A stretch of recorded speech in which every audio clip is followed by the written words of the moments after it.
yakin bahawa semua sedang mempersiapkan waktu terbaik kita.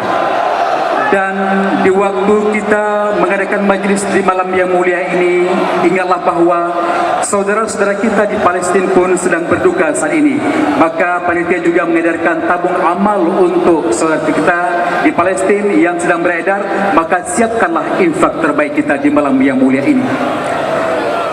Hadirin berbahagia, tentunya dalam membangun bangsa ini, dakwah merupakan jalan untuk menyuburkan jiwa.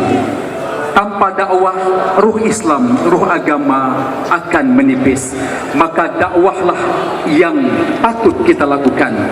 Dan Islam sampai kepada kita di hari ini karena dakwah Rasulullah sallallahu alaihi wasallam, keluarga dan para sahabatnya, dan disambung oleh para ulama-ulama warisul anbiya hingga ke akhir zaman ini.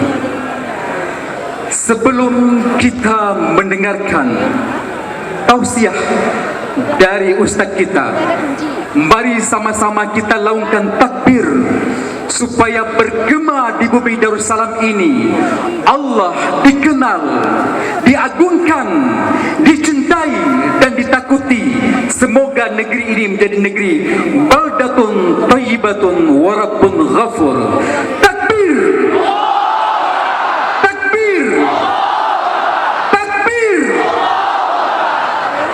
Hadirin yang berbahagia, sebelum kita dengarkan tausiah dari Ustaz Abdul Samad, akan diawali dengan penggalungan sal Palestin kepada Ustaz Abdul Samad dan Habib Novel yang akan disampaikan oleh Ustaz Fadil Rahmi dan Tengku Balia. Kami persilakan.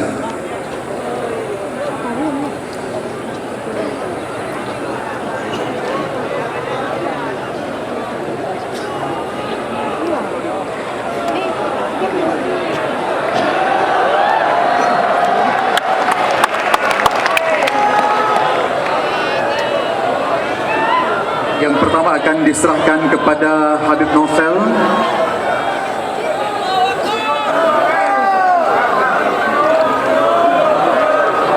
yang akan dikalungkan oleh Bapak Gubernur.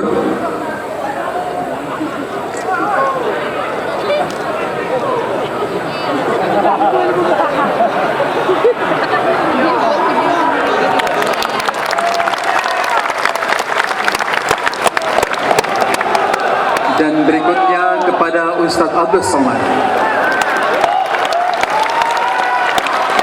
sebagai bukti cinta kasih kita kepada saudara kita di Palestin.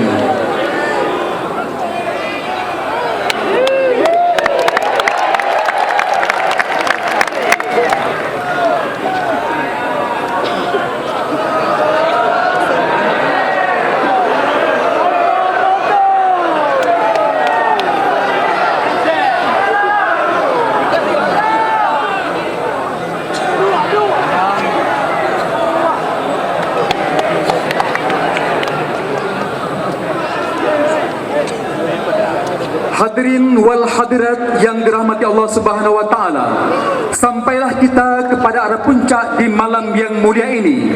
Tausiah yang akan disampaikan oleh Al-Mukarram Al-Fadil Ustaz Abdul Samad LCMA.